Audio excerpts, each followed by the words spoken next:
Rhodey and what he's doing with distributing the basketball is not just something that should be celebrated. It currently is some of the best basketball distribution in Virginia basketball history, albeit the sample size is small, 12 games.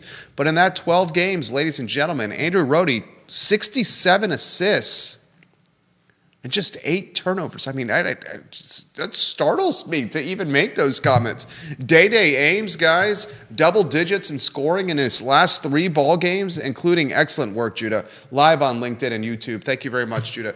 Day-Day Ames is on fire as well. So we'll talk Ron Sanchez saving his job, the emergence of Rhodey and Day-Day Ames, and what Virginia basketball has to do down the stretch to solidify its positioning in the ACC tournament and maybe make a push to the big dance, and I'm a glasses half full, guys, so I'm going to still keep that glass half full.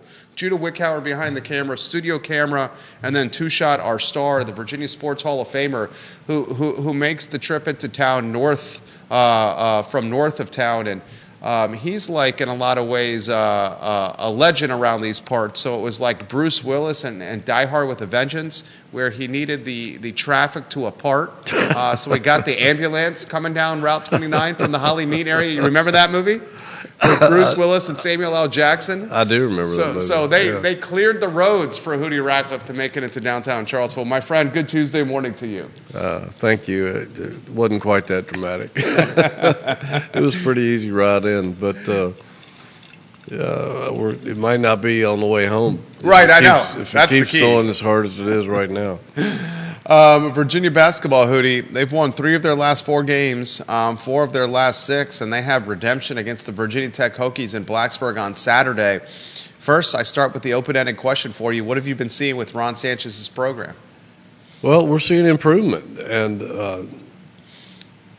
I think the game is slowing down for some of these guys. I think some of the others, they're getting more comfortable in their roles. I think for others, they're just developing into better basketball players like Blake Buchanan and Jacob Kofi, Sharma, I think, and Robinson. I think all those guys are improving their games.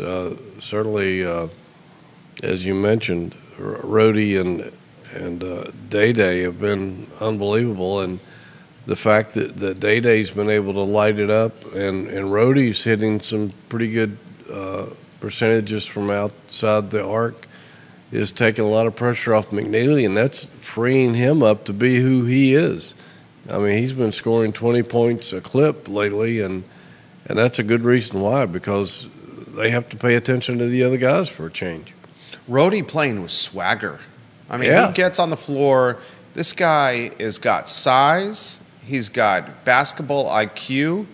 He is a dog. I mean, this guy is one of the toughest competitors on the team. He and Day-Day. He's a tough kid. He is a tough kid, and you have to be a tough kid. Why don't we start with this? You have to be a tough kid to deal with what Andrew Rhodey dealt with last year. Oh, absolutely. And, a lot of people said, well, he won't come back because he had a horrible year and he doesn't fit into high Division I basketball. And, we were kind of surprised that he did come back. And he got off to a rough start this season, and people were down on him. And we all thought he was going to be a liability. And I'll be damned if he didn't show us that Everyone. showed everybody that he's a strength. And my hats are off to him. Absolutely. You don't see guys make that kind of a turnaround very often, particularly in the ACC. And kudos to him for being a resilient and not giving up and fighting to get better. I mean, that's the storybook that everybody wants to read. Andrew Rhodey, guys, I'll give you the statistic again. J-Dubs, you get your Facebook Messenger open there for me. Rhodey, 12 games, the last 12, 67 dimes and 8 turnovers. Danny Neckel, a fantastic statistician that creates a lot of content on Twitter, puts in perspective what Rhodey has done, not just this season, but in Virginia history, by comparing and contrasting him with some of the great point guards, if you may, of Virginia's past. This 12-game stretch, one of the best in the history of the entire program. I mean, that's amazing. And, just since January 21st, he leads the nation in assist to turnover ratio, and that's not easy to do, especially when your team has been struggling like Virginia has. So, I mean, the guy's just been fantastic, and I think that's helped some of the resurgence in this team is that they have, like his teammates can look at him and say, "Hey, if he can hang in there and improve his game and become a force, then why can't we?" And, Yeah. and it's contagious, and all these guys are playing the best basketball that I've seen them play, except for Saunders, who's banged up. He's banged up. Yeah. But I'm sure Even Rhodey's banged up. Yeah, and he's played hurt during some of that, and I think Saunders now that he's back and starting to get healthy again, I think we'll see more contributions from him. And I mean, this basketball team kind of is in control of their own destiny right now because there's a lot of winnable games coming up on the schedule. A lot of them are on the road, so they're going to have to really suck it up and play solid basketball to be able to. I mean, it's never easy winning in the ACC on the road, but this year it's going to be a necessity if they want to continue what they're doing. Virginia basketball's got the Virginia Tech Hokies in Blacksburg, 2 o'clock on Saturday, unfortunately for Wahoo fans on the CW network. For those of us that were trying to watch Virginia basketball the last time they played on the CW network, the game before it went into double or triple overtime, which kept us from actually watching the game. So the Hokies and Who's Saturday, 2 o'clock, Blacksburg, CW Network. Then you got the Duke Blue Devils, who just took it on the chin against the Clemson Tigers, the only other top 25 team in the Atlantic Coast Conference. Then you travel to Chapel Hill. You travel to Winston-Salem to face the Demon Deacons. You host the Clemson Tigers. You host the Florida State Seminoles, and you close the season at Syracuse. The Who's right now, ladies and gentlemen, are 12-12 overall and 5-8 in ACC play, and it looks like a completely different team. Hootie, it looks like an offense where the leash has been loosened. It looks like a more free-flowing offense, in particular for the Windy City kid, Day-Day Ames. Yeah. Well, they scored 41 points in the first half against Georgia Tech. How many Virginia teams do that? That's been the whole thing with Day-Day is you got to turn him loose and let him go. And Ron Sanchez is an advocate of that. He's been trying to tell Day-Day, you be you. You don't worry about the rest of us. Don't worry about fitting into all this. You be you. If you feel comfortable scoring 20 or 30 points a game, go for it. And he's got the green light, and he's taking advantage of it. 7 of 12 the other day against Georgia Tech, and 4 of 6 from the arc. The guy's just been on fire and hit the 27 up at Pittsburgh. I mean, for a Virginia player to score 27, it's like somebody else almost scoring 40 points for just about any other program. Did we figure out the last time there's been that many points? Where was it, DeAndre Hunter? I think there was one since then, but I can't remember who it was. So I read it somewhere the other day, but it's extremely rare. There's just not many guys in Tony Bennett's program or Ron Sanchez who've scored 30 points in a game. And I think for that you probably have to go all the way back to Joe Harris against Duke several years ago. So it just doesn't happen very often. Bill McChesney watching the program, and viewers and listeners, this show is dynamic and interactive. So wherever you're watching the program, ask Hootie Ratcliffe a question or help shape the discussion of the show. For example, Bill McChesney is doing this over here on McIntyre Road in Charlottesville, Virginia. He says, I see Andrew Rohde being a leader on and off the floor. Absolutely, Bill McChesney. I concur 1,000% with you, my friend. And speaking of Day-Day Ames, he's got triple-digit scoring in his last 3 outings. He's got 11 against the Virginia Tech Hokies, went bananas against Pittsburgh at Pitt with 27, and then 18 against the Yellow Jackets. Triple digits his last 3 outings. And when Day-Day is scoring, the team has a different look offensively, because perhaps the only guy that can break opposing defenses consistently off the dribble. And when he's attacking the rack and breaking defenses off the dribble, on the dribble drive, it opens things up for what is a talented team of shooters, obviously led by McNeely. You throw in some Rohde, you throw in some Tane Murray, and Elijah Saunders, Kofi, Sharma. You got talent all across Bonosphere. Day-Day Ames, Hootie Ratcliffe. We said early in the season, maybe one of the most important guys on the roster, Day-Day Ames. Yeah, because he can create his own shot and create for others. And defenses have to respect that. They have to be concerned about him. And he can attack, and he's aggressive. He's not afraid. And, he can shoot. He's got a nice little pull-up. He's got a nice mid-range shot. He can hit the 3. He can drive. I'd like to see him get fouled more, because I think he's a good free throw shooter. But, we're talking about a kid who in high school was considered one of the top shooting prospects in the country. He scored 67 points in one game for, I think, Lakewood Academy in Chicago back his senior year. So the guy definitely knows how to light it up, and he's not afraid. He's very aggressive, and that's something that Sanchez would like to see become more contagious with this team. And he even joked early in the season that he would like to syringe that aggressiveness into the rest of his players, and Rohde has some of that in him, and it would be nice to see some of the other guys get it too. I think Blake Buchanan is starting to become more aggressive. I was talking to somebody that knew his game really well in high school out in Idaho, where they call him the big potato, but he said, Blake's a gentleman. I said, well, yeah, that's okay off the court, but in the ACC, you need a dog. You can't be a gentleman in the front court in the ACC. And I think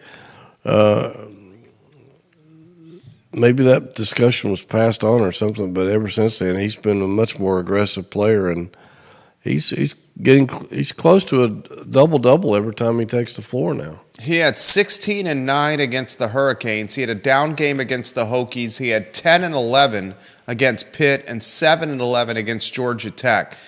Protects the rim, offers a little bit more toughness than Kofi, who at times looks, Kofi's a first year. I'm not going to try to throw shade on Kofi. He is a first year, and it's tough to play the center position in the Atlantic Coast Conference as a freshman. Does Kofi have more offensive upside than Buchanan? Absolutely. Is Kofi as tough as Buchanan? No. Is Buchanan a better defender than Kofi? Absolutely. Does Buchanan need to work on his hands a little bit? Probably so. Yeah. Has a hard time at times catching the basketball, especially in traffic, when he's asked to finish around the rim when there's people around him. But Buchanan, as you said, has led this turnaround. They've tightened the bench, too. They've tightened the minutes that are going out there. TJ Power, not part of the rotation anymore. Yeah. It's been unfortunate what's happened with Mr. Power, especially with the expectations coming in. It looks like a very tightened rotation, and it's a team that's going to get a boost, Hootie, once Elijah Saunders gets back and healthy. Yeah, they're playing 8 or 9 guys, depending. Sharma and Murray, their minutes are depending, I think, on how they're playing. If they've got a hot hand, they'll get more playing time.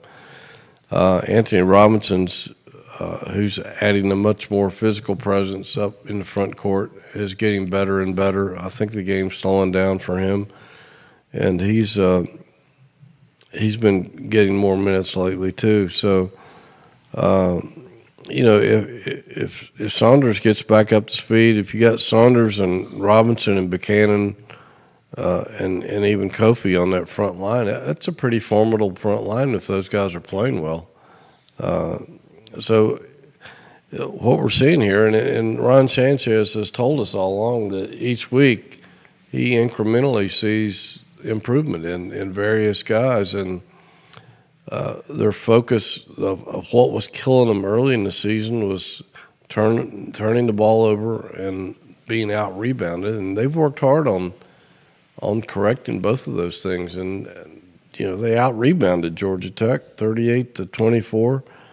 They only turned it over 8 times, and they're not turning it over much at all, thanks to Mr. Rohde's turnaround. So, I mean, this team, you want to talk about a developmental program, well, these guys are developing, and they're getting better, and it was probably the youngest team that Tony Bennett's ever had or was going to have, and that was dumped in Ron's lap, and he's he and his coaches, true to their profession, have worked hard in trying to get these guys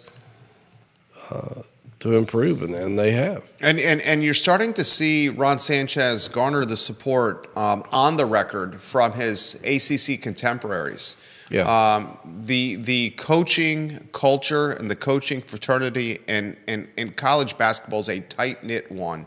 And I respect that they go to bat for the others in the fraternity. They're certainly doing that with Ron Sanchez. Other coaches saying that Ron Sanchez should have an opportunity to keep his job.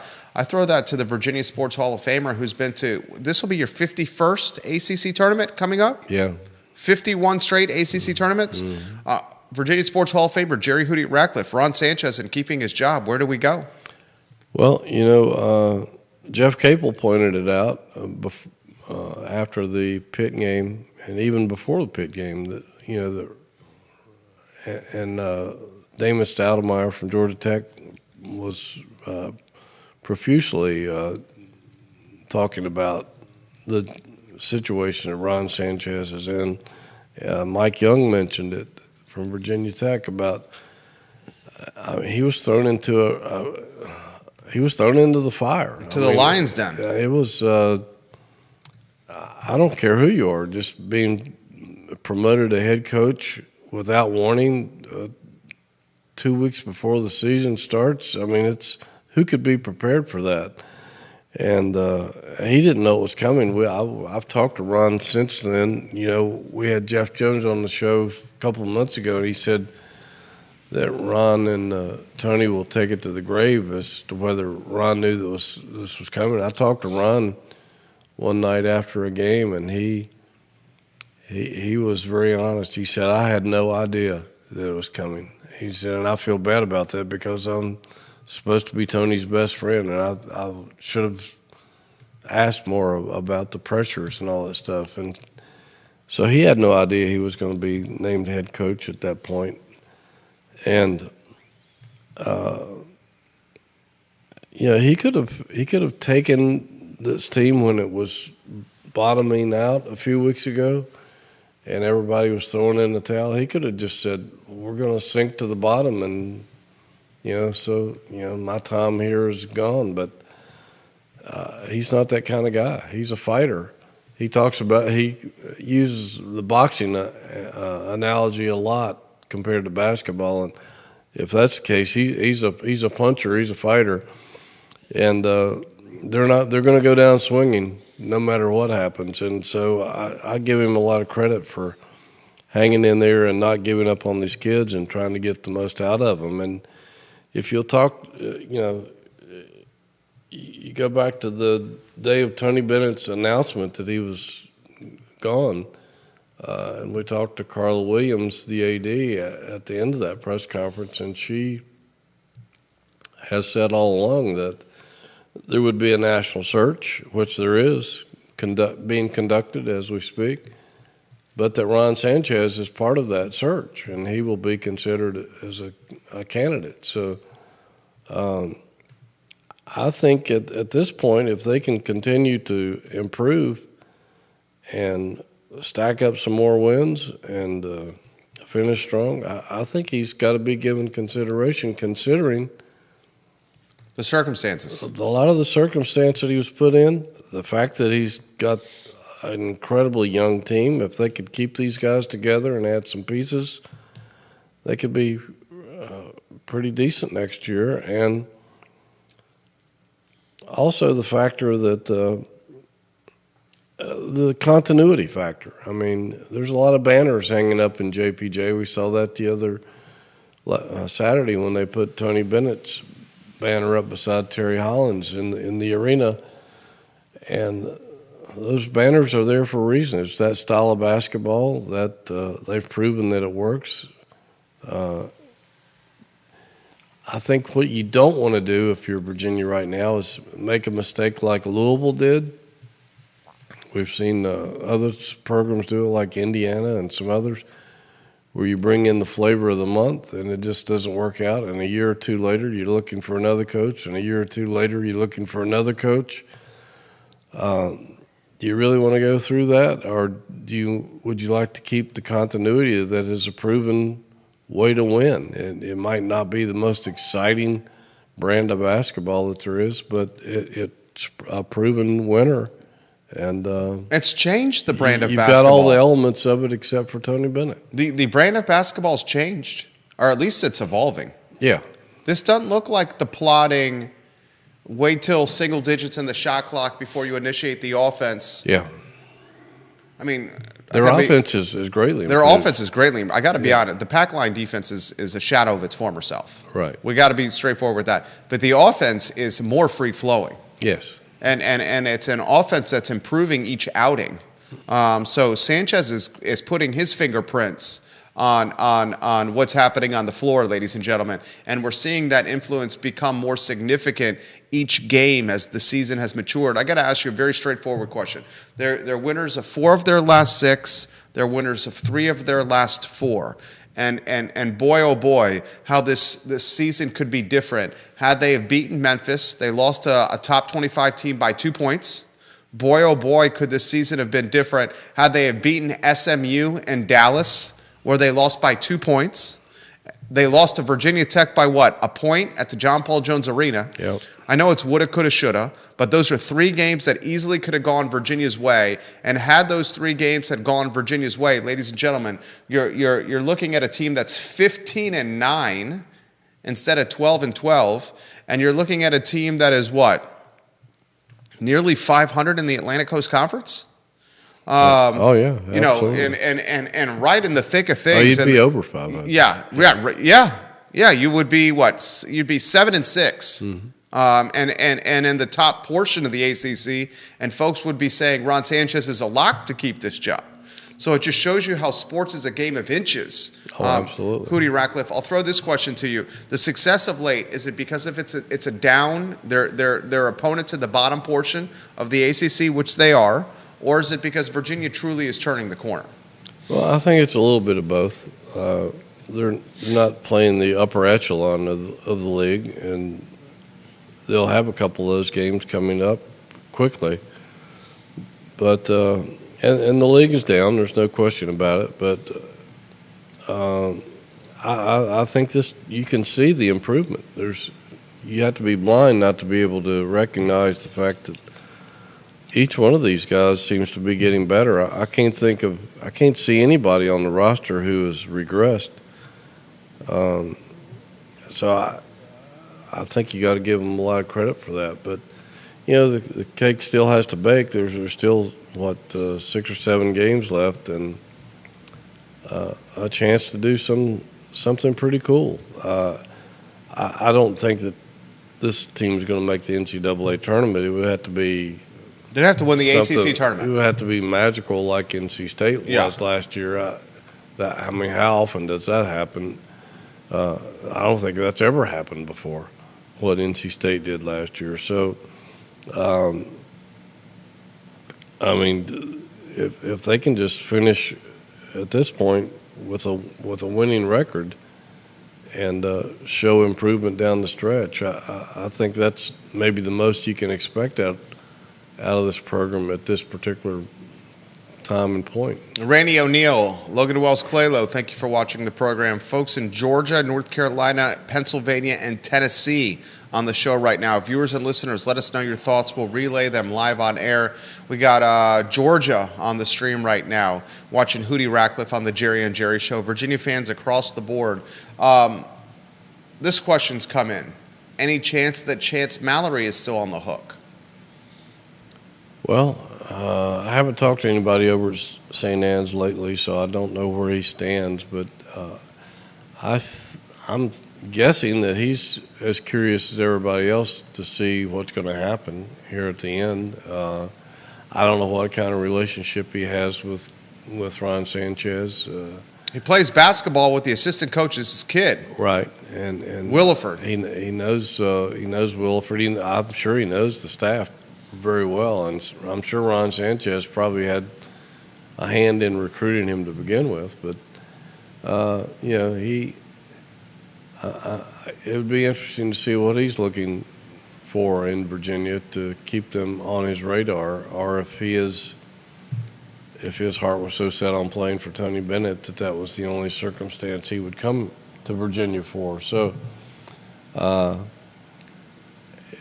it's a good question as to whether he would be interested or not. Ralph Sampson said on the Jerry and Jerry Show a couple of weeks ago that Chance Mallory could start on Virginia right now as a senior for St. Anne's Belfield Academy, a prep school in Charlottesville, Virginia. He said he could start as a high school player right now on the roster, which, that's significant praise from the greatest basketball player in Virginia history, Ralph Sampson. The coaching question is all over the feed. It is all over the feed. I read on JerryRatcliffe.com some compelling commentary as you offered some perspective on a head coach, a skipper, tied to what was it, Iowa State? Yeah. I don't know how accurate that was. I know that somebody went to scout him out, and I know that they looked at him. I don't know if he's gettable because of that buyout and long-range contract he's in, but that buyout initially 18, but I believe it's lighter than that, right? I think it's down to like 15 now, but who knows if they'd want to spend that kind of money. But if they're not looking at him, it's certainly a guy that they should be looking at. But they're being pretty mum about all this, and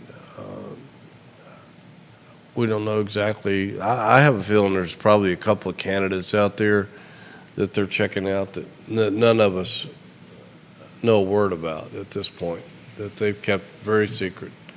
The fan base is asking about Ryan Odom. Still on the short list, would you say? I would think he would have to be on the short list.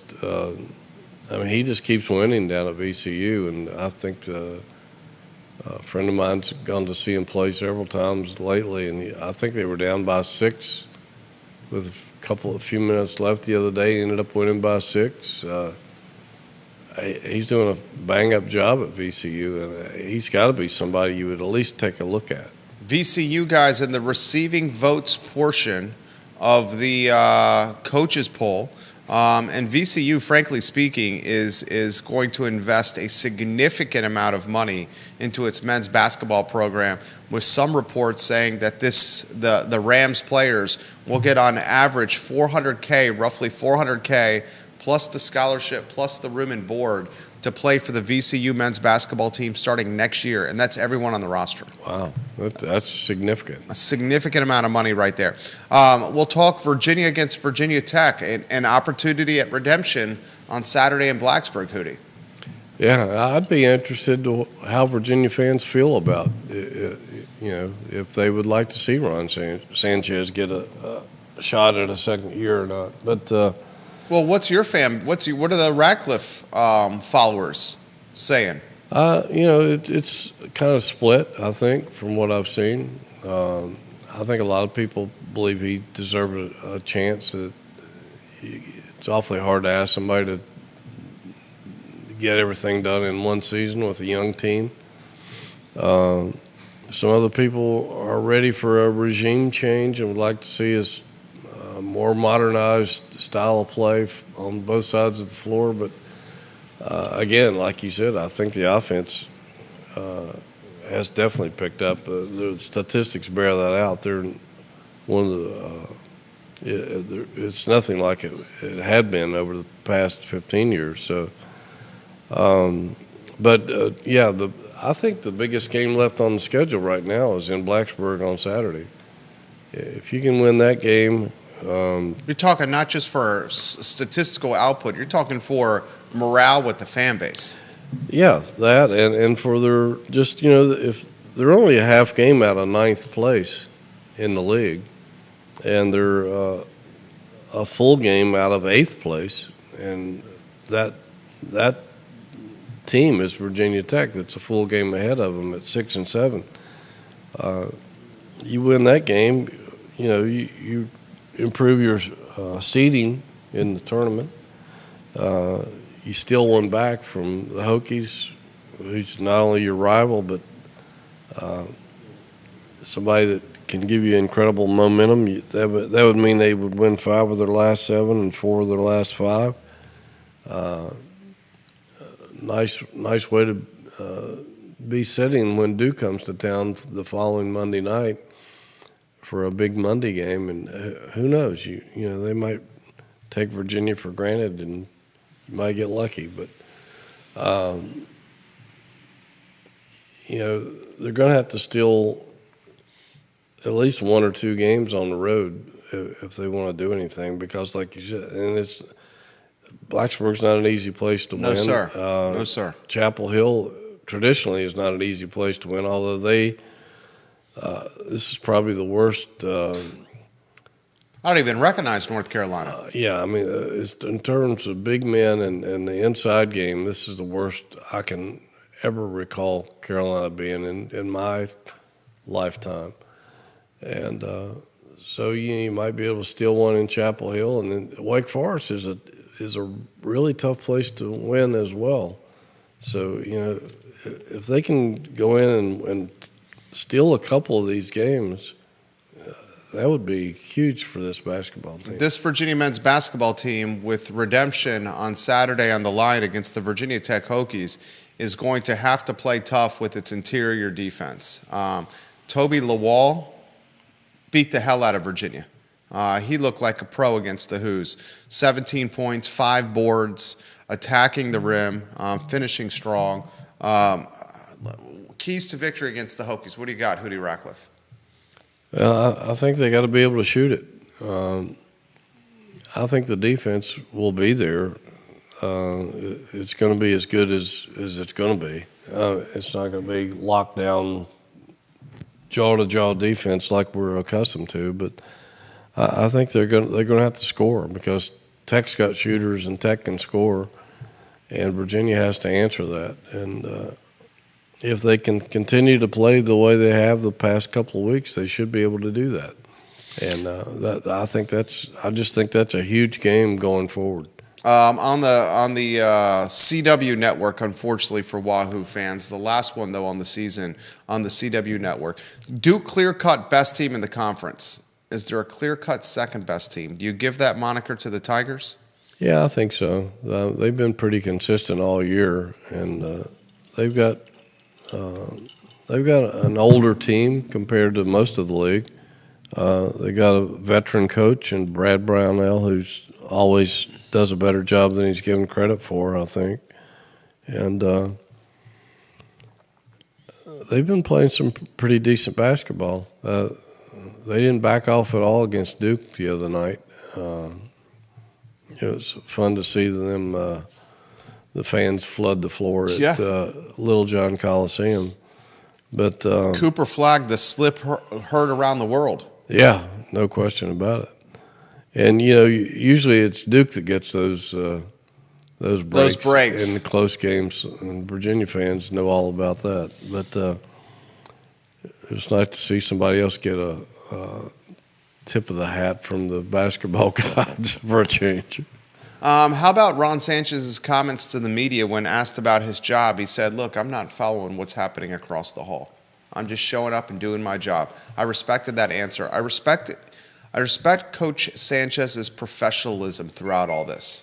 Yeah, I mean, he could whine and make excuses and stuff, but he hasn't done that. And yeah, he's doing this without NBA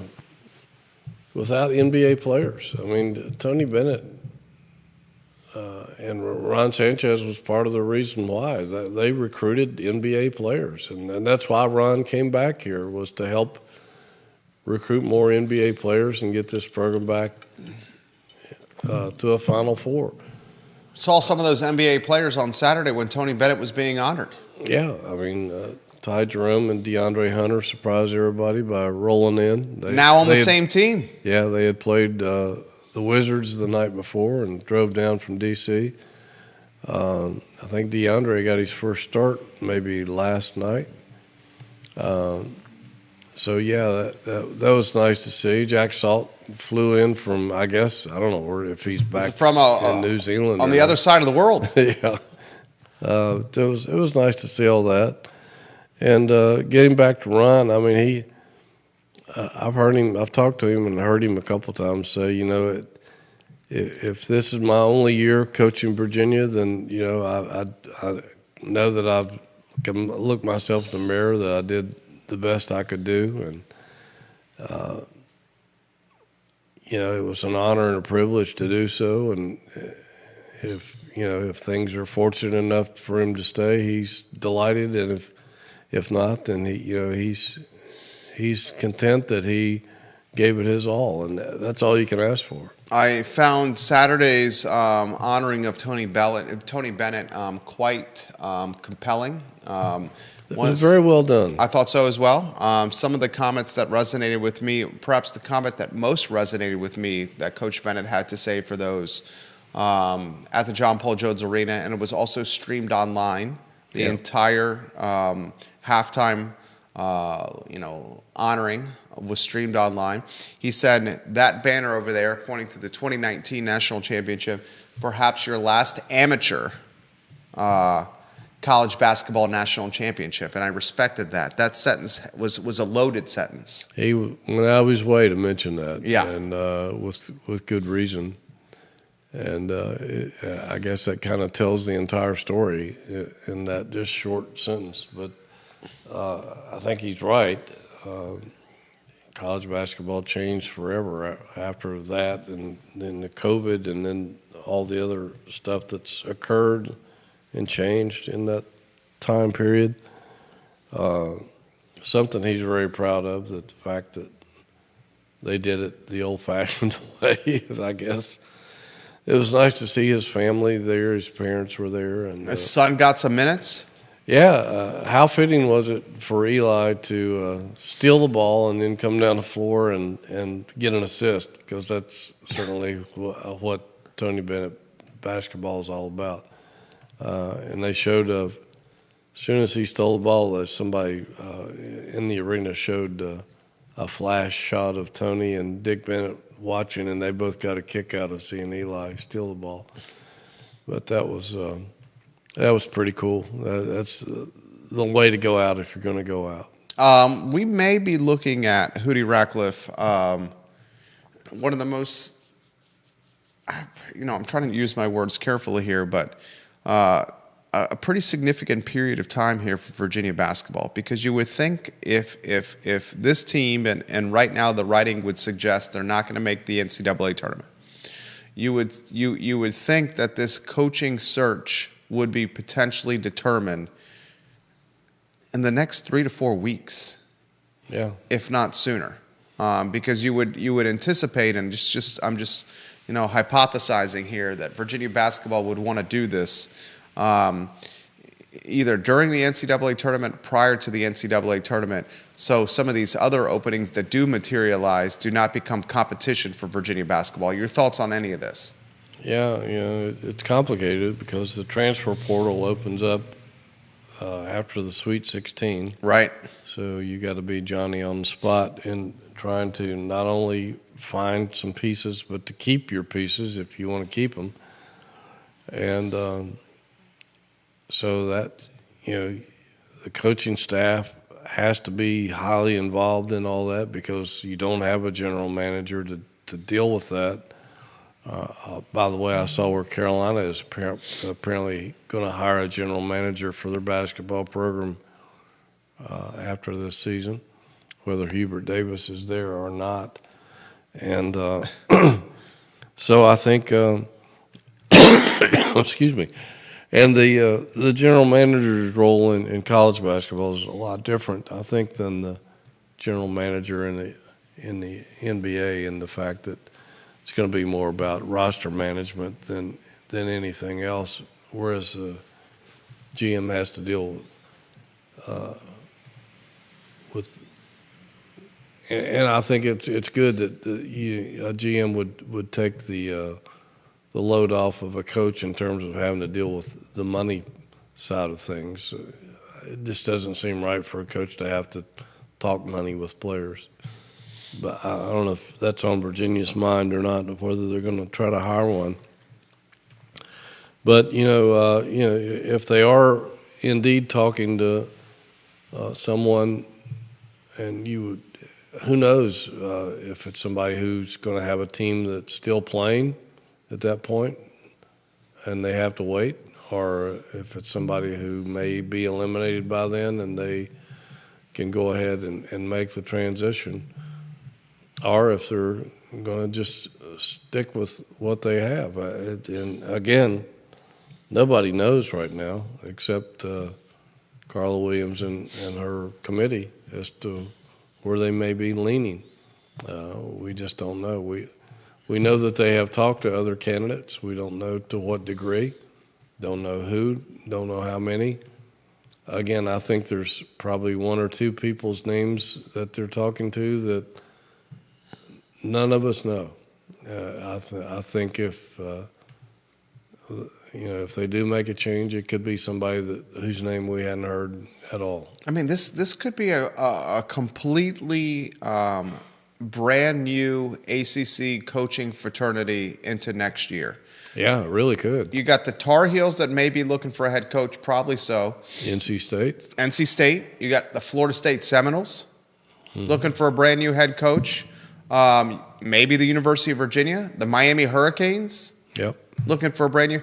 I mean, you may have, ladies and gentlemen, 25% of the league replacing head coaches. I don't know that that's ever happened before. I was just going to ask you that question. I can't ever think of that, ever recall that happening in my time, and that goes pretty far back. Right, 51 ACC tournaments for Hootie Ratcliffe here. So think about that storyline as well. And if Virginia is serious about finding a new head coach, and I think it's going to depend on how the rest of the season plays out. I would imagine it's mindful that the Wolfpack and the Hurricanes. I mean, what's Boston College going to do? Granted, they don't invest a lot of money in its basketball program. Notre Dame continues to struggle. Their head coach, relatively new to the job, but they can't. This was once a proud program under Mike Bray that is a doormat in the ACC right now. Virginia, you got the fall for the Tar Heels under a legend in Hubert Davis. Yeah. Does North Carolina go outside of the Chapel Hill family tree for its head coach? Well, they have before.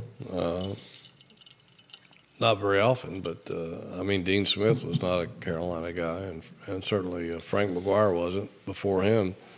Then what? Bill Guthridge. Excuse me. From Guthridge, what? Matt Daugherty. Yeah, that's all been in family, and then Roy Williams' family. Roy, yeah. Hubert family. So they might want to. I don't know who's in the family now that they could go to. Really, I think most of their guys.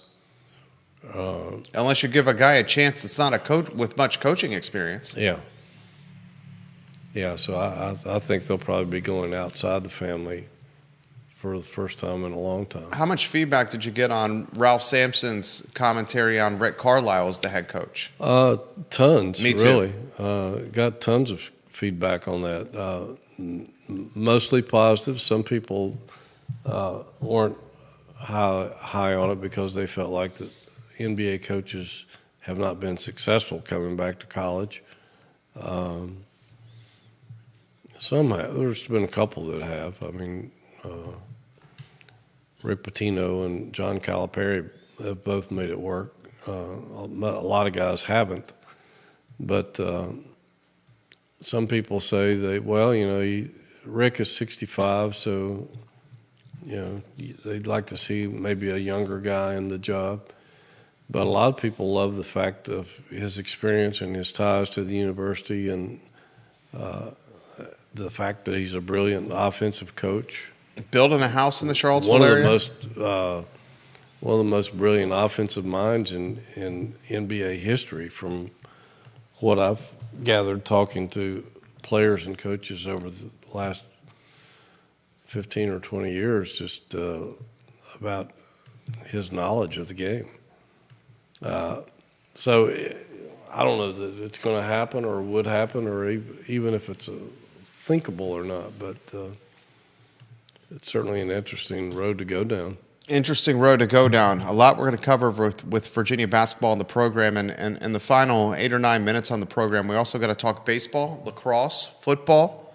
Baseball team is not dealing with what we're dealing with right now, Hootie Ratcliffe. No, we would have probably had Coach O'Connor sitting here had love Brian O'Connor not come, but they decided when they saw the forecast, they decided to leave a day early for Puerto Rico, and so they're down there in the sunshine right now, I'm imagining. And I swear I'm not jealous, Brian O'Connor. We're all jealous of that. I've been to Puerto Rico in December with the basketball team, and it was glorious. So I can imagine what it's like right now down there. But Hootie Ratcliffe is a warm weather man. I am indeed. I'm not a cold weather guy. I used to be when I was younger, but those days are gone. I mean, he's fired up about this baseball season. I think all their games are going to be on the ESPN Plus thing, so if you've got that, you can see them. If they open up Friday against Michigan, pretty big deal. It's a huge deal. They got Michigan on Friday, 1 o'clock first pitch, Villanova on Saturday, and then they got Rice on Sunday. I mean, you're talking big-time college baseball for number 1, number 2 ranked team in the country, depending on where you're shopping for Virginia. Then they return to Charlottesville on the 19th of February, which is, ladies and gentlemen, a week from tomorrow, where they have one at the Dish against GW. We got a national championship contender in baseball. Lacrosse programs are always darn good. These tennis programs are ridiculously talented.